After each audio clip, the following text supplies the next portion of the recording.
חזרנו. זהו אחד הכלים שאנחנו משתמשים בהם הכי הרבה. חיפוש בגוגל על כל נושא שבעולם. ואיזו חברה לא הייתה רוצה להיות הראשונה בתוצאות החיפוש שלנו? כמה אנשים זיהו את הפוטנציאל הכלכלי, ומיקי פאר מסביר איך הם יכולים לשפר גם את הרייטינג האינטרנטי שלכם.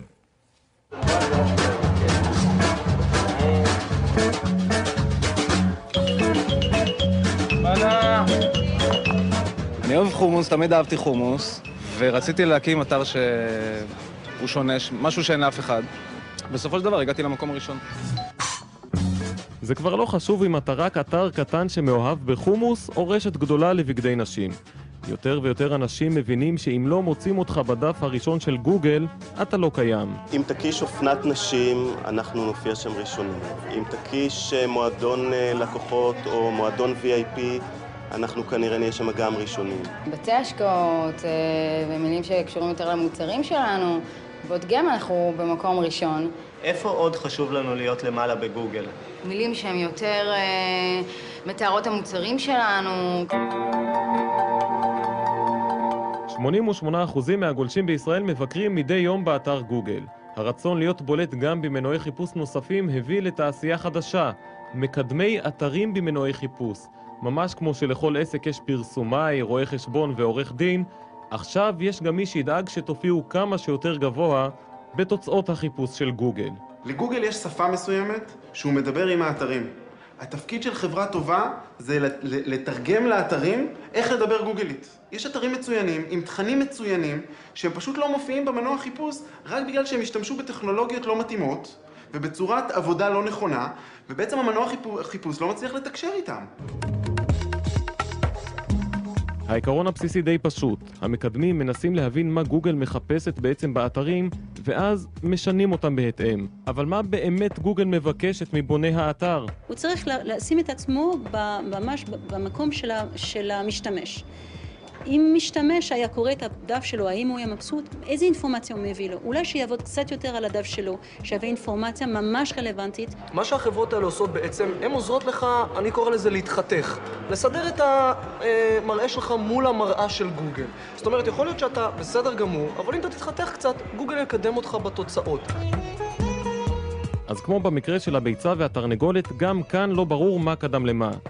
אם זה הגולשים שאוהבים אתר ובזכות זה הוא עולה למעלה אצל גוגל, או אולי הדירוג הגבוה של גוגל שגורם לאנשים לאהוב את האתר.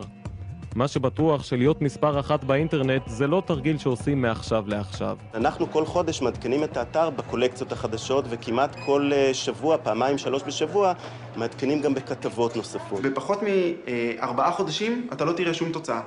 אין פה קסמים. אין פה שום פעולה שאפשר לעשות 1, 2 ו3, ואתה פתאום מופיע במקום גבוה.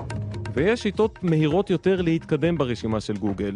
למשל, אם מצליחים לתחמן אותם. לא מומלץ לנסות את זה, תשאלו את BMW. גוגל ו-BMW היה סיפור חמוד מאוד, או תלוי בעיני המתבונן כמובן. BMW לקחה חברה או גוף שקידם לה את האתר, וכנראה שלא בדקו מספיק בציציות של אותו גוף. מה שהם עשו, הם הציגו 2 עמודים לגולשים. עמוד אחד שמיועד לגוגל, זאת אומרת התוכנה של גוגל שקורא את האתרים, ועמוד שני שמיועד לגולשים.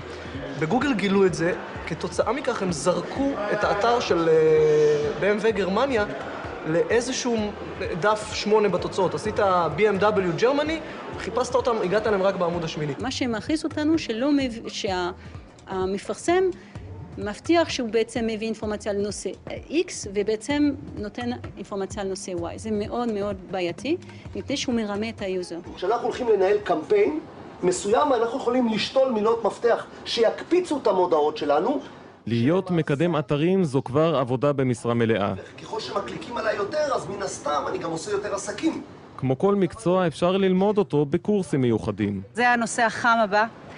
ואני ממש מרגישה שהשוק הזה הוא עם פוטנציאל מקצועי עצום. החלטנו לנסות למקסם את הרווחים, והמלון שלח אותי לכאן. מי שלומד איך לקדם את האתר שלו בצורה נכונה במנועי החיפוש, הוא יכול לחסוך בעשרות אם לא מאות אחוזים בעלויות הפרסום והשיווק שלו. אז כדאי לנו לבדוק דברים כמו למשל עד כמה המילים האלו הן תחרותיות. ואיזה עוד מקצועות חוץ מקידום אתרים מחכים לנו מבית היוצר של גוגל. הנה תחזית קצרה ל5 השנים הקרובות. השלב הבא זה לעולם הסלולר. הם קונים עכשיו 4-5 מיליארד דולר תדרי סלולר, הם מפתחים גם מכשיר סלולר, ואז בזמן הצלצולים יישמעו פרסומות. וזה יהיה חינם, תדבר בסלולר חינם. אחרי זה הם יעברו לבנקאות, כל העולם של העמלות יהיה בלי עמלות.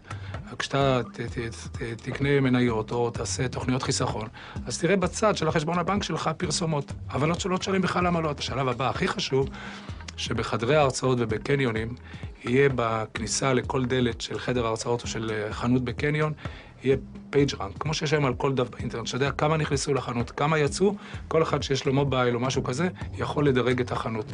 גם בעתיד, כמו היום, סביר להניח שנרצה להיות ראשונים ברשימה.